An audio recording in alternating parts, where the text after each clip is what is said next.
India is now experiencing a surge that's on a level that have not seen before. Certainly, even in India over the last year, they were relatively luckier than most countries of their size.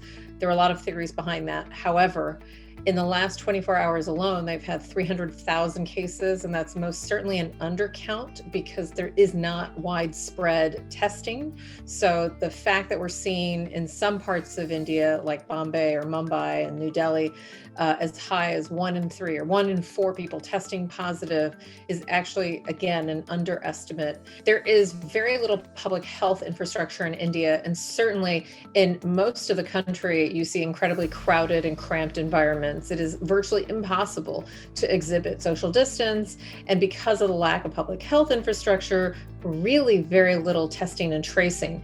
In the beginning of the pandemic, there was a conscious effort to try to have contact tracing and people going door to door and doing tests, but that was when the country was under a lockdown. Even a lockdown was really difficult to enforce in India.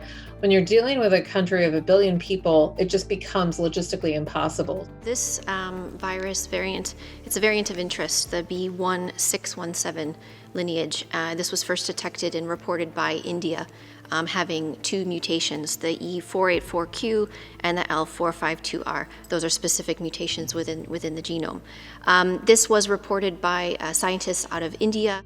So in particular, the World Health Organization has flagged, and so have other health authorities, the B1617 variant, a variant of concern, which means that it does have significant clinical risk and that it could be not just more infectious, but potentially more deadly.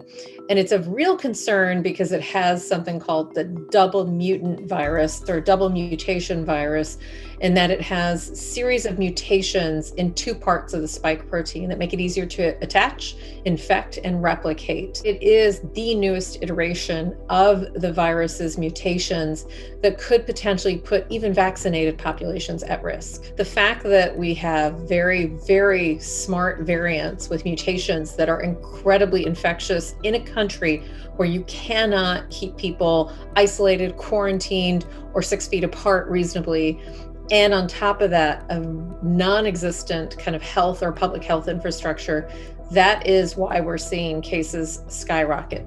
Why now as compared to before? Lots of hypotheses, lots of theories, but at a minimum, this tells us that this was an opportunity for the virus, which in other parts of the world does not have a host because people are getting vaccinated, has turned to places like Brazil and India where there are not as many vaccinated people. And as a result, India's hospitals are completely full.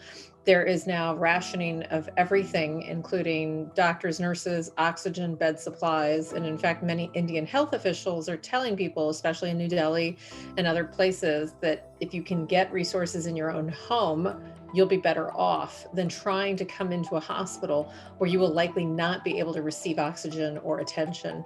That's translated, of course, to tens of thousands of deaths over the last several weeks. And that number is certain to climb over the next weeks because India had had a lockdown previously. There is no desire politically from a country or even at a state level to lock down. India had rebuffed deals with kind of the leading vaccine manufacturers such as Pfizer, but instead now, in light of its cases, is importing vaccines such as the Sputnik V vaccine from Russia, as well as the CanSino vaccine from China. And it's posing a risk now because there's just not enough vaccine supply for not only India's population, but even in the hotspots to kind of deal with the cases that are rising. Ironically, in every aspect, including vaccines, India is one of the largest exporter of vaccines because it is a large manufacturing source for drugs and vaccines in general.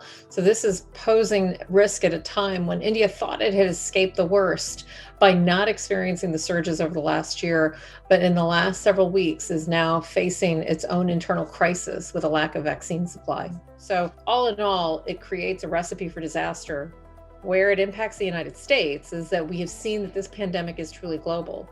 So even if the United States is vaccinated, if there is a ready pool of people who are unvaccinated and can get infected, it offers the chances for the virus to mutate in a way that could potentially pose a risk for immune escape in countries like the United States. So we have to watch Brazil, India, and countries who are experiencing incredible surges with a lot of caution for how it affects the world and those countries, but also how it could affect the US.